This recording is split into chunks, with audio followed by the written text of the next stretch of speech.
कभी आपके साथ ऐसा हुआ है कि आप किसी काम में मसरूफ हैं और अचानक एक नहीं बल्कि हर तरफ से अजान की आवाज़ें आने लगती हैं?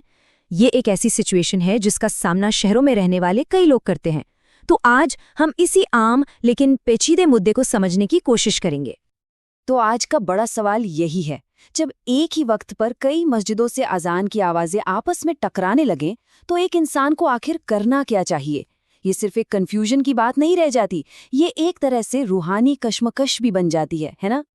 तो चलिए पहले इस सिचुएशन को ठीक से समझते हैं, जो रोजाना न जाने कितने लोग फेस करते हैं। आज के शहरी माहौल में, जहां हर थोड़ी दूरी पर मस्जिदें हैं, ये एक बहुत ही आम बात हो गई है। माहौल कुछ ऐसा बनता है, नमाज का वक्त हुआ और पास की किसी मस्जिद से अजान की एक जानी पहचानी, दिल को सुकून देने वाली आवाज आती है। सब कुछ ठीक लगता है, राइट?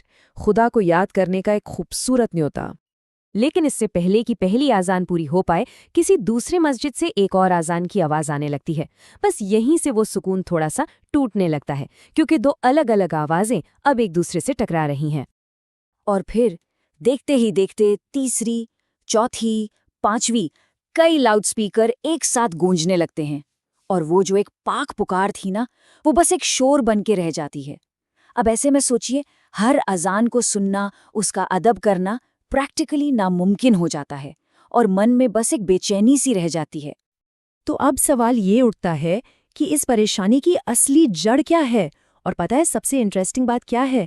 कि प्रॉब्लम खुद अजान में नहीं है, प्रॉब्लम है उस सिस्टम में जिसके तहत ये सब कुछ हो रहा है।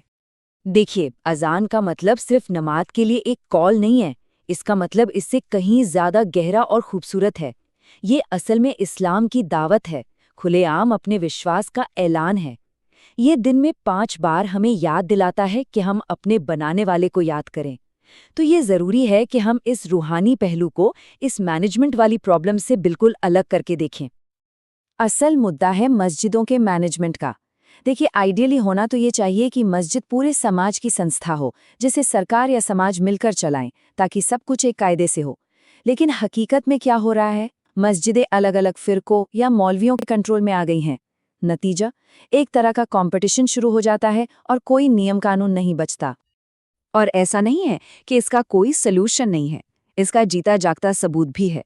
मलेशिया जैसे देशों में, जहां सरकार मस्जिदों के मामले देखती है, वहां एक शानदार सिस्टम बना हुआ है।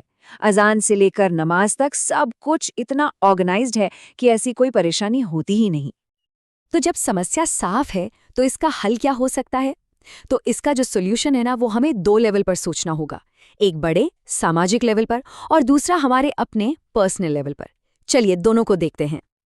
अच्छा, तो पहला रास्ता तो है एक बड़ा लॉन्ग टर्म सोशल चेंज, कि सरकारें अपनी जिम्मेदारी निभाएं और मस्जिदों के मैनेजमेंट को एक सिस्टम में लाएं। ये एक आइडियल सॉल्यूशन है। लेकिन जब तक वो नहीं होता, तब तक क्या? तब तक हमारे पास एक दूसरा रास्ता है, जो पूरी तरह से हमारे अपने हाथ में है और जिसे हम आज ही अपना सकते हैं। तो चलिए अब उस प्रैक्टिकल हल पर आते हैं, जिसे कोई भी अपनाकर इस शोर के बीच अपने लिए सुकून और फोकस ढूंढ सकता है। करना क्या है? बहुत सिंपल है। अपने लिए कोई एक मस्जिद चुन लीजिए। हो सकता है वो जो सबसे पास हो या जिसकी आवाज़ सबसे साफ आती हो। अब जब उस मस्जिद से अजान हो, तो उसे बड़े ध्यान से सुनिए और उसका जवाब दीजिए। बस आपका काम हो गया। उसके बाद जो बाकी मस्जिदों से आवाज़ें आ रही हैं, उन्हें इग्नोर करके अपने काम पर फोकस कीजिए, क्योंकि उस पूरे सिस्टम को ठीक करने की जिम्मेदारी आपकी नहीं है। और पता है, इस अप्रोच के पीछे एक बहुत गहरा प्रिंसिपल है। वो ये कि जब कोई सिस्टम ही खराब हो या ठीक से काम ना कर रहा हो, तो खुदा इंसानों पर उस टूटे हुए सिस्टम को 100% फॉलो करने का बोझ नहीं डालता। मतलब एक ऐसी जिम्मेदारी उठाने की कोई ज़रूरत नहीं है जिसे पूरा करना प्रैक्टिकली मुमकिन ही नहीं है। और आखिर में ये सारी बातचीत हमें एक बहुत बड़े और ज़रूरी सवाल पर लाकर छोड़ देती है। और ये सवाल सिर्फ अजान का नहीं है, बल्कि इससे कहीं ज़्यादा बड़ा है कि किसी भी समाज में धार्मिक संस्थाओं को ऑर्गेनाइज करने में स्टेट का, सरकार का आखिर क्या रोल होना चाहिए। ये एक ऐसा सवाल है जिस पर हम सबको सोचने की ज़रूरत है।